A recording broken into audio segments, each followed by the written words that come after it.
Hey everybody, I'm David, and today I am going to be talking about Collider Video's top 50 superhero movies of all time. They are doing a list, and last week, it looks like every Wednesday I'll be reviewing their next five, because now their fifth one just dropped today, which I'll get to in a few minutes. And where I would rank them on my list if they are on my top 50, because if they're not, I can't really say where I'd rank them. They're probably below the 50s.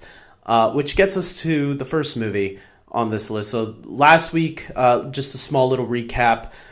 We had Amazing Spider-Man at 50, Power Rangers at 49, Thor: The Dark World at 48, Dread at 47, and Iron Man 3 at 46. So now let's start off with 45. 45, they have Teenage Mutant Ninja Turtles, the 1990 movie, the original Teenage Mutant Ninja Turtles movie. This one I actually do not have on my list. I was actually surprised and then realized, I'd probably put a couple other movies above it. Actually, my favorite Ninja Turtles movie isn't even that one. I do like that one a lot, but I wouldn't say it's my favorite Turtles movie. I actually like The Secret of the Ooze a little bit more. I did a review of all of the Ninja Turtle movies, the old ones and the new ones. And yeah, Secret of the Ooze is like my favorite Ninja Turtles movie. I think they had the voice cast right. I really liked April in that movie. The Shredder was back, and even though maybe he was a little bit more badass in the original film, I do like the Turtles finding more out about their origins in that movie. And Tokar and Razar, I don't care. They might seem like stupid characters, but I think they were funny versions of Bebop and Rocksteady. Maybe a little childish here and there, but I thought it was cool. But yeah, that one's not on my list. The next one they have is The Incredible Hulk, which made it to number 44. This one I do have on my list. I actually have it a lot more higher. I have it at number 24. So I actually disagree. I think The Incredible Hulk with Edward Norton is a really underrated film. I love this film a lot. One of my favorite MCU films. The fact that I think Harloff did actually say if it were to come out today, I think it would have been received a lot better if it came out after the Avengers, because I agree with that, because I do think the first Hulk movie with Eric Bana tarnished the Hulk a little bit. I was like one of the few exceptions of people who, after that first Hulk movie, I was disappointed with that one too. I thought it was really boring, and they tried to be artsy with it, where I don't get why. I did like Eric Bana in that movie. I just felt the whole movie just wasn't executed right. I think it was horribly executed. And obviously CGI Hulk looks like a baby. But this Hulk was the Hulk I think that should have been released first. And Edward Norton was great in that role. And yeah, I agree. If it came out after the Avengers, I think it would have been received a lot better. I was one of the few people convinced by the trailers that it looked a little bit better than the first one, and I'm glad I saw it in theaters and supported it, because I ended up loving it. Then they have Man of Steel at number 43, and some of them said it should have been in the top 20. I'm going to tell you what, guys. I actually have Man of Steel in my top 3. My third highest superhero movie. That's right. I love Man of Steel that much. I won't tell you what's in my first and second, because I guarantee they might make the list. But Man of Steel, definitely a very underrated movie. Doesn't get the love it deserves. I think it's a masterpiece of a film. That gets the Superman character right for modern times. I wish people would go back and check this one out with an open mind. Some people complain about some of the stupidest things, like, oh, Superman wouldn't kill Zod. Yeah, but if he was under those circumstances, being forced to make a decision at that moment, where the villain is even telling him, hey, you let me go, and I'm going to continue killing all these people, what are you going to do, right? I think Superman had to make the hard choice and do what he needed to. And obviously, there's much character development for the character to go on through the journey that he goes through in Batman v Superman, as well as in Justice League. I haven't seen Justice League yet, but I'm hearing really, really positive things about Superman's role in the movie, so I'm really excited to check that out for myself.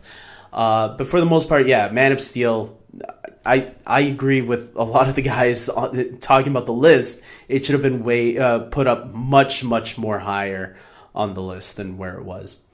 At number 42, they had Watchmen. And I'm going to be honest, I think Watchmen is a really boring movie. I might, some people might hate me for this. I know some people are split. There's people that love it and people that don't. And I'm one of the people that don't love it. I even watched the director's cut version that a lot of people say is a lot better. I own Watchmen on Blu-ray, the director's cut version, and unfortunately, the more I watch it, the more I'm bored by it. I just can't get into it. I don't know. I never read the graphic novel, and I hear from a lot of people the graphic novel is great. That's cool, but for me, it's just not mine. So it's not on my list in my top 50. It's probably in my top 70 somewhere in the 70s, maybe the 60s. I don't remember right now. I know it's not a terrible movie, but it's a movie that I get pretty bored by. Number 41, which was released today, is The Crow. They put The Crow, Collider put The Crow at 41. I'm going to be honest, I have never seen The Crow. So I can't really talk about this. I've always meant to watch The Crow. I just never got around to it. It's one of those movies where I'm like, I have it on my to-do list, but I have to be in the right mood to finally watch it. It's like The Godfather for me. I put The Godfather trilogy off for so long. I finally watched it like 2 years ago or something when the year 12 Years a Slave came out. I had an Academy Award winning marathon watching all the Academy Award winning movies that I owned. My godfather gave me The Godfather. So I finally watched it that year when 2012 came out. And yeah, I really enjoyed the first two Godfathers a lot. The Godfather 3, no comment. But The Crow is the same thing. I have to be in the mood to really watch it, and it has to be on a day where I know the next day is still a day I have off and can watch something else, because usually that would be a Saturday then I would watch it. I just haven't been in the mood, and I haven't remembered much about it to watch it on my to-do list. I was hoping a remake or a reboot would come out, and then that would get my interest going. But so far, that hasn't happened yet, because this Crow reboot keeps getting pushed back or whatever. So that's why I haven't seen The Crow yet. But I will see it eventually. One day I'm going to watch it, and I'll even do a review on it and tell you guys what I thought of it, my first impressions. But right now, it's still on my to-do list. So there we go, guys. Those are the next 5 movies that Collider put up on their top 50. So 45, they got Teenage Mutant Ninja Turtles. 44, they got The Incredible Hulk. 43, they got Man of Steel. 42, they got Watchmen. And 41, they got The Crow. So list is interesting so far. Some choices I agree with. Some choices I think should be either a little bit higher or not on the list. But that's just me, guys. So let us continue watching.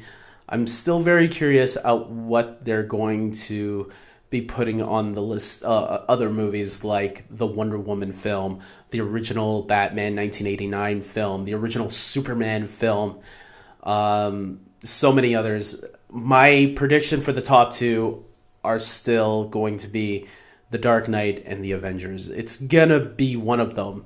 I'll be surprised if The Avengers doesn't make the top 10, but I think it has to, because of the role it played in, not just movies, Well, yeah, not just for superhero movies, but for movies in general. Look at the effect it's been taking on Hollywood. Everybody wants to do a cinematic universe.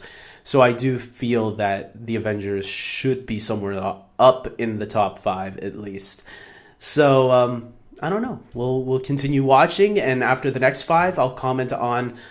I'll do a video on the next five. Most likely that will be next Wednesday. So until then, take care.